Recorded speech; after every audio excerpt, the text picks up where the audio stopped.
नमस्कार। आकाशवाणी से प्रस्तुत है समाचार प्रभात।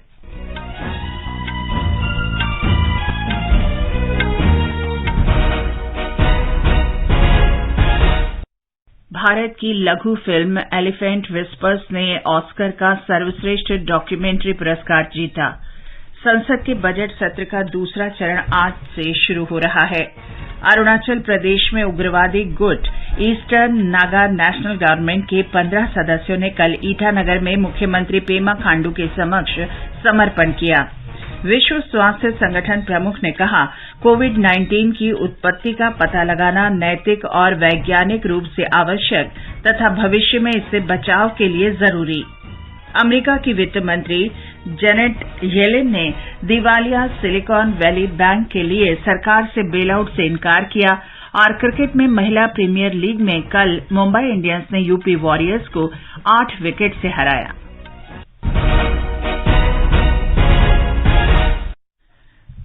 समाचार प्रभात के साथ मैं चंद्रिका जोशी। ऑस्कर में भारत की डॉक्यूमेंट्री प्रविष्टि द एलिफेंट विस्पर्स को लघु फिल्म श्रेणी में ऑस्कर अवार्ड मिला है। फिल्म में भारत के जंगलों की सुंदरता को दर्शाया गया है। संसद के बजट सत्र का दूसरा चरण आज से शुरू हो रहा है। इस चरण में कुल 17 बैठकें होंगी। ये सत्र 6 अप्रैल तक चलेगा। बजट सत्र 1 महीने के अवकाश के बाद फिर से शुरू हो रहा है। इस बीच विभागों से संबंधित संसदीय स्थायी समितियों ने विभिन्न मंत्रालयों और विभागों की अनुदान मांगों की जांच की। एक रिपोर्ट। संसद का बजट सत्र 31 जनवरी को राष्ट्रपति द्रौपदी मुर्मू के दोनों सदनों की संयुक्त बैठक को संबोधित करने के साथ शुरू हुआ था। बजट सत्र का पहला चरण 13 फरवरी तक चला था, जिसमें दोनों सदनों की कुल 10 बैठकें हुई। सत्र के पहले चरण में राष्ट्रपति के संबोधन पर धन्यवाद प्रस्ताव और केंद्रीय बजट 2023-24 पर चर्चा हुई थी। सत्र के दूसरे भाग के दौरान आवश्यक विधायी कार्य के अलावा अन्य महत्वपूर्ण विषय लिए जाएंगे। दीपेंद्र कुमार, आकाशवाणी समाचार, दिल्ली। इससे पहले कल राज्यसभा के सभापति जगदीप धनखड़ ने सदन के सुचारू संचालन के लिए नई दिल्ली में सर्वदलीय बैठक बुलाई थी। उत्तराखंड विधानसभा का बजट सत्र आज से गैरसैंण में शुरू हो रहा है। बजट सत्र की सभी तैयारियां पूरी कर ली गई हैं। विधानसभा क्षेत्र में सुरक्षा और कानून व्यवस्था बनाए रखने के लिए 4 जोन और 7 सेक्टर बनाए गए हैं। सत्र के दौरान सुरक्षा के व्यापक प्रबंध किए गए हैं। हैदराबाद रंगारेड्डी महबूबनगर शिक्षक निर्वाचन क्षेत्र में आज होने वाले विधान परिषद सदस्य चुनाव के सुचारू मतदान की सभी तैयारियां कर ली गई हैं। मतदान अब से कुछ देर पहले शुरू हुआ। अतिरिक्त मतदान केंद्रों सहित कुल 137 मतदान केंद्र बनाए गए हैं। अरुणाचल प्रदेश में उग्रवादी गुट eastern Naga national government ENNG के 15 सदस्यों ने कल ईटानगर में मुख्यमंत्री पेमा खांडू के सामने समर्पण किया। इसमें गुट का प्रमुख तोशाम होसांग भी शामिल है। ये गुट 8 वर्ष से सक्रिय था। विभिन्न व्यावसायिक प्रतिष्ठानों, कोयला और लकड़ी के व्यापारियों, ठेकेदारों और जनप्रतिनिधियों से जबरन वसूली में ये गुट शामिल रहा है। गृह मंत्री अमित शाह ने कहा है कि आतंकवाद, घुसपैठ और वामपंथी उग्रवाद को बिल्कुल बर्दाश्त न करने की सरकार की नीति आगे भी जारी रहेगी।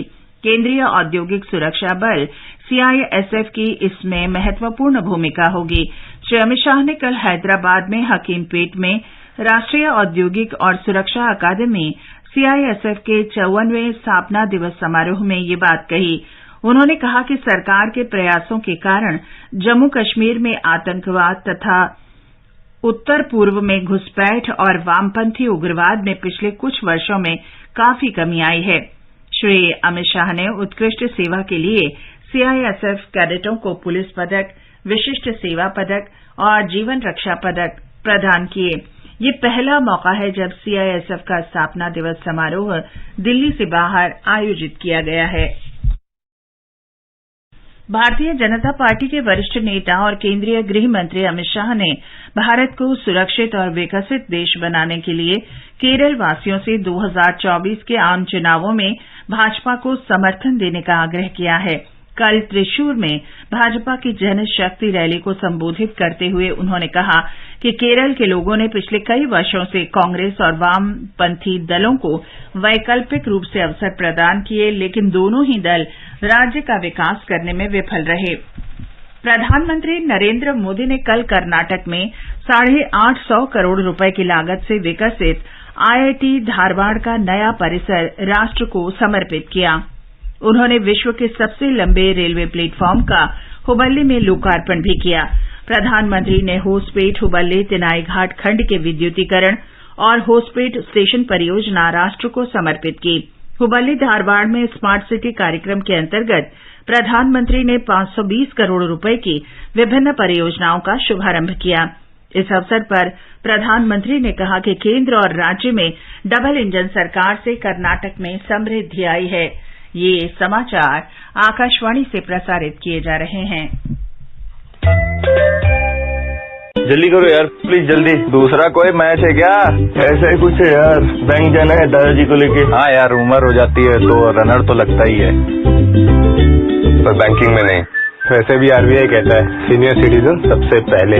अगर आप 70 साल से ऊपर हैं, डिफरेंटली एबल्ड है और आप बैंक नहीं जा सकते, तो बैंक आएगा आपके पास जरूरी सेवाएं लेकर, वो भी वाजिब दरों पर। सीनियर सबसे पहले। RBI कहता है जानकार बनिए, सतर्क रहिए। जरा गौर से सुनिए। अपनी एडवांस टैक्स की आखिरी किस्त 15 मार्च 2023 या उससे पहले अवश्य जमा करें। समय पर अपने अग्रिम कर का भुगतान करके आप न केवल वर्ष के अंत में एक बड़े कर भुगतान का बोझ कम करते हैं, बल्कि देर से भुगतान के लिए ब्याज और दंड से भी बचते हैं। आपके द्वारा जमा किए गए कर की राशि देश के बुनियादी ढांचे को मजबूत बनाने, शिक्षा, सामाजिक योजनाएं व देश की सुरक्षा और स्पेस कार्यक्रम जैसे महत्वपूर्ण कार्यों को अंजाम देने में काम आती है। तो फिर देर न करें, आज ही अपना एडवांस टैक्स जमा कराएं। प्रत्येक आयकरदाता एक राष्ट्र निर्माता। समाचार प्रभात में आपका फिर स्वागत है। विश्व स्वास्थ्य संगठन WHO के महानिदेशक टेड्रोस एडनॉम घेब्रेयेसस ने कहा है कि कोविड महामारी की उत्पत्ति का पता लगाना नैतिक और वैज्ञानिक दृष्टि से आवश्यक है।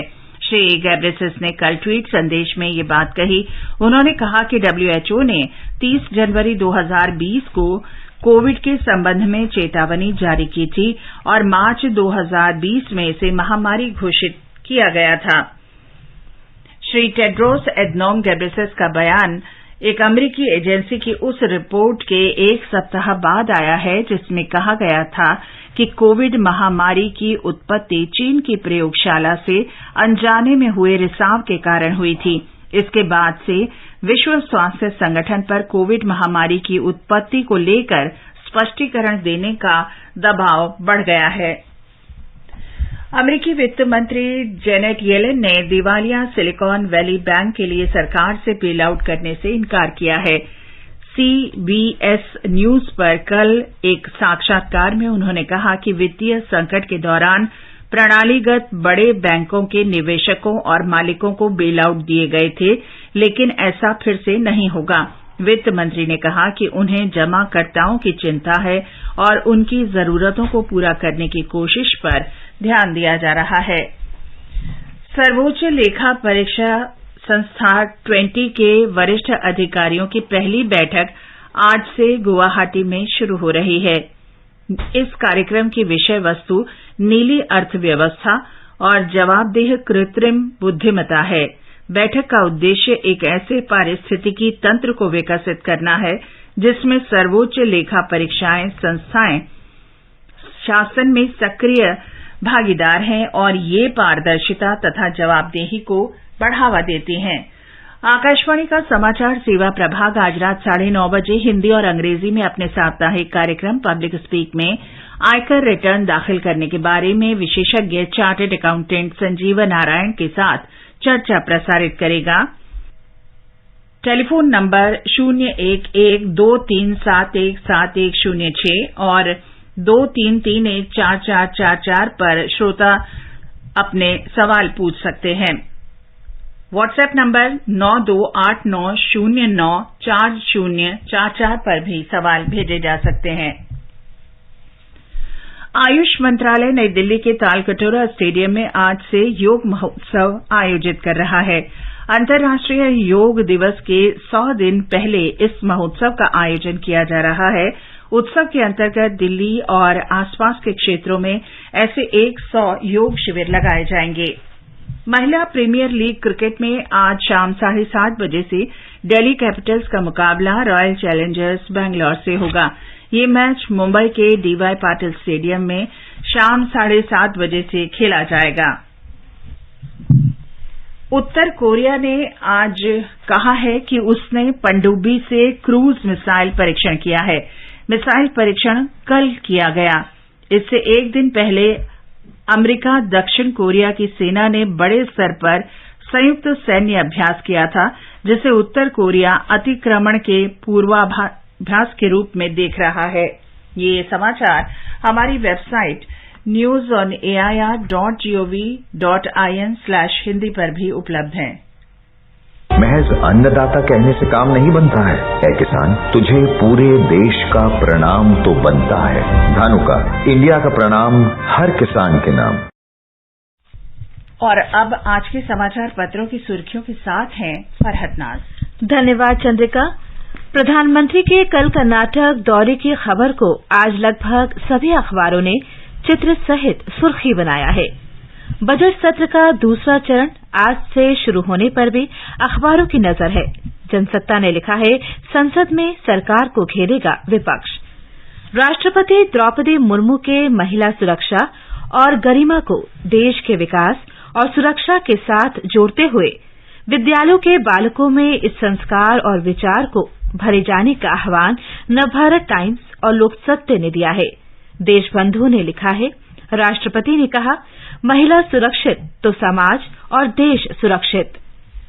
जनसत्ता, हरिभूमि, नवभारत टाइम्स, दैनिक भास्कर और देशबंधु ने समलैंगिक विवाह को मान्यता देने के केंद्र के विरोध को पहली खबर बनाया है। सामाजिक अवधारणा के खिलाफ बताते हुए याचिका पर केंद्र ने सुप्रीम कोर्ट में हलफनामा दायर किया।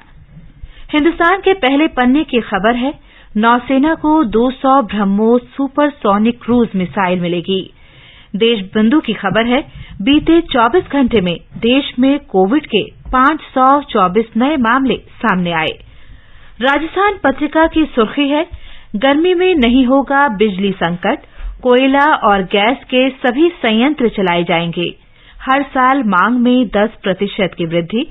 पत्र की राय है, सोलर पैनल अनिवार्य करने से बनेगी बात। सिक्किम में भारी हिमपात के कारण 900 पर्यटकों के रास्ते में फंसने की खबर हरिभूमि में है।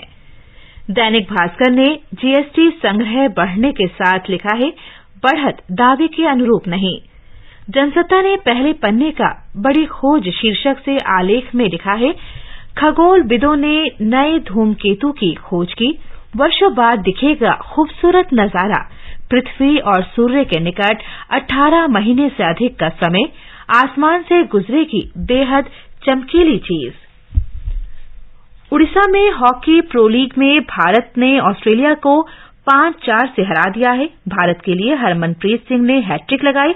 भारत ने पहले मैच में जर्मनी को 3-2 से हराया। अखबारों ने इस पर भी खबर प्रकाशित की है। और आज के समाचार पत्रों की सुर्खियों के बाद अंत में मुख्य समाचार एक बार फिर। भारत की लघु फिल्म एलिफेंट विस्पर्स ने सर्वश्रेष्ठ डॉक्यूमेंट्री ऑस्कर पुरस्कार जीता। संसद के बजट सत्र का दूसरा चरण आज से शुरू हो रहा है। अरुणाचल प्रदेश में उग्रवादी गुट ईस्टर्न नागा नेशनल गवर्नमेंट के 15 सदस्यों ने कल ईटानगर में मुख्यमंत्री पेमा खांडू के समक्ष समर्पण किया। विश्व स्वास्थ्य संगठन प्रमुख ने कहा, कोविड-19 की उत्पत्ति का पता लगाना नैतिक और वैज्ञानिक रूप से आवश्यक तथा भविष्य में इससे बचाव के लिए जरूरी। अमेरिका की वित्त मंत्री जेनेट येलेन ने दिवालिया सिलिकॉन वैली बैंक के लिए सरकार से बेल आउट से इनकार किया। इसके साथ ही समाचार प्रभात का ये अंक समाप्त हुआ। नमस्कार।